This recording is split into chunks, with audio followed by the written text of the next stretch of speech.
The Merrimack Valley Commonwealth Collaborative is a regional collaborative of the Commonwealth Compact, which many of you know because we've done shows on this, is a unique model and project organized by Boston civic and business leaders committed to making Boston a welcoming, diverse place to live and work for all people, especially acknowledging our city's mixed history in this effort. It's out of UMass Boston. Now, one concrete way this collaboration comes together is by aiding our region's employees in making the workplace more inclusive and culturally competent. Now, next week, or this Thursday, this combined effort manifests itself at their regional career and networking fair taking place this Thursday, April 9th. There's one starting from 12 to 2 with the keynote speaker.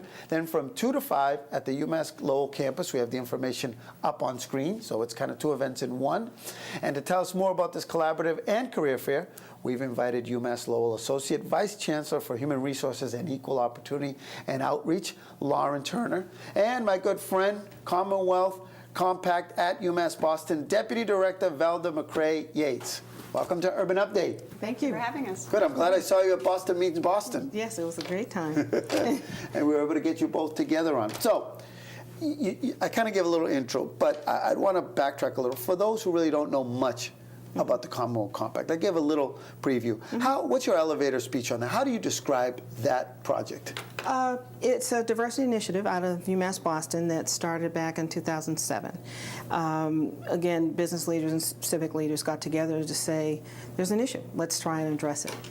So out of the Commonwealth Compact have come various collaboratives.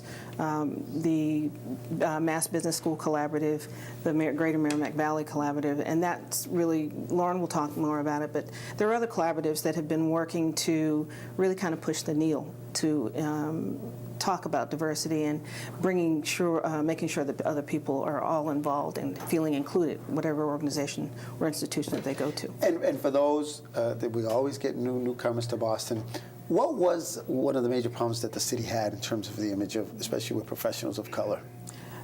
Basically, that there's a little bit of racism that goes on, but part of the real crux of things is the recruitment piece. How do you get talent to the table and then also retain them at the organizations?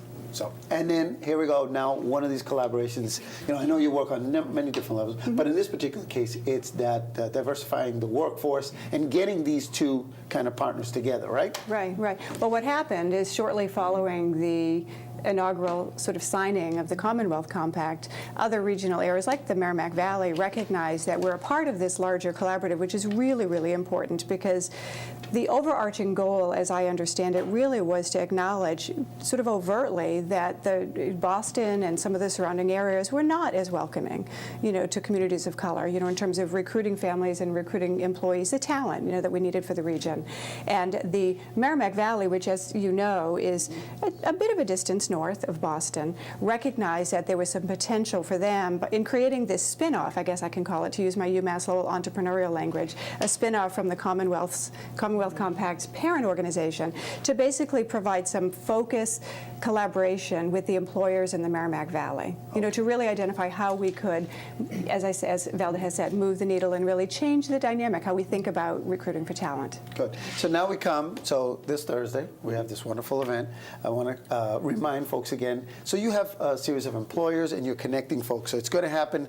I see the beautiful picture of your UMass Lowell Inn and Conference Center up on screen. But what could we expect? What could someone expect? What are some of the companies that will be there recruiting? Okay, great. So maybe I'll take a minute and talk a little bit about the employer piece, because we really do, as you said in your introduction, we see this as a two-part value. For the employers, we have, first of all, opportunity for 28 employers. We still have space. Okay. But we have a variety of employers from the university, from Middlesex Community College, to Securitas, to Dunkin' Donuts, to Enterprise Bank. So lots of a variety of employers.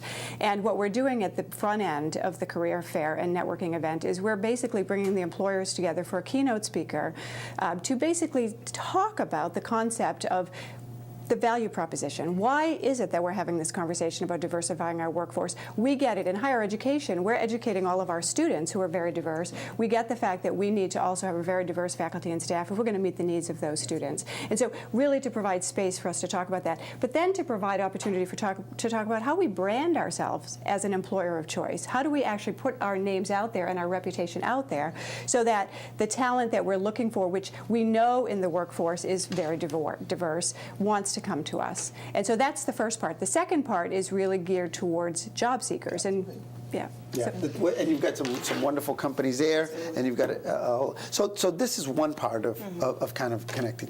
But your organization and this project really is much bigger than that. I mean, it's one very, very important piece. So what are some of the other stuff that you've been doing aside from these job fairs and collaborations? We have held a Diversity and Inclusion Strategies Conference. We've helped to facilitate conversations at the mayoral debates last year, and we provide diversity roundtables and get those conversations going so it continues. It's not just a one-stop thing, that it's an ongoing issue. We also have a talent network database that we have grown, and we'll have computers there at the job fair to talk to allow candidates to sign up. So using technology. Absolutely. Absolutely. Absolutely. Well, I'm going to use technology because we got to go to commercial. Somebody's going to stop. But thank you so much for coming by. Wish you a lot of luck. It's Thursday from 2 o'clock on. We've got the information one more time up on screen so folks can, there's no excuse. Call Donna. There's Donna's number. Donna's somewhere in the studio, but you can call her or email her. That's not her home number, by the way. Okay. And when we return, we will be helping, information on helping the students in our communities get into and stay in college. All the details here on Urban Update.